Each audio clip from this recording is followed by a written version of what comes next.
Hello મિત્રો, જો તમે આ વિડીયો જોતા હોય ને તો એન્ડ સુધી જોતા રહેજો અને અમારા તૈયાર પોશાકની ઇન્સ્ટાગ્રામ આઈડીને ફોલો નથી કરી તો અત્યારે જ ફોલો કરી લેજો, કારણ કે અમારા ફોલોવર્સ માટે એકદમ જોરદાર અને જબરદસ્ત ઓફર લાવ્યા છીએ, એ પણ વર્કવાળા 2 પીસ પેરમાં અને કોડ સેટમાં.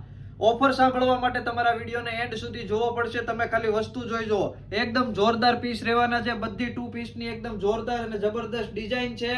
માત્ર ને માત્ર આપણે કેટલામાં આપવાના છીએ? 1500 રૂપિયામાં 2 2 પીસ પેર આપી દેવાની છે અને 1300 રૂપિયામાં 2 કોડ સેટ આપી દેવાના છે. અને આ ઓફર માત્ર ને માત્ર આપણે 2 દિવસ પૂરતી રહેવાની છે. તારીખ 13/11/2025 અને તારીખ 14/11/2025 ગુરુવાર અને શુક્રવાર પૂરતી આ 2 દિવસ જ ઓફર રહેવાની છે. તો ફટાફટથી આ ઓફરનો લાભ લેવા માટે અત્યારે જ અમારા તૈયાર પોશાકના શોપની વિઝિટ કરો. એડ્રેસની વાત કરું તો 270 શેરી નંબર 10 લક્ષ્મણનગરમાં અમારી શોપ આવેલી છે અને બધા જ પીસ વર્કવાળા અને હેવી રહેવાના છે અને પ્યોર કોટનમાં રહેવાના છે. તો ફટાફટથી આ ઓફરનો લાભ લેવા માટે અત્યારે જ અમારા શોપની વિઝિટ કરો, કારણ કે આવી ઓફર તમને ક્યાંય જોવા નહીં મળે. તો ફટાફટથી શોપની વિઝિટ કરો. અને જો આ વિડીયો તમને સારો લાગ્યો હોય ને તો ફટાફટથી તમારા ગ્રુપમાં શેર કરો અને વાયરલ કરવાની જવાબદારી તમારી છે. અને જો કલેક્શન તમને સારું લાગ્યું હોય તો લાઈક, કોમેન્ટ, શેર કરવાનું ભૂલતા નહીં. Thank you.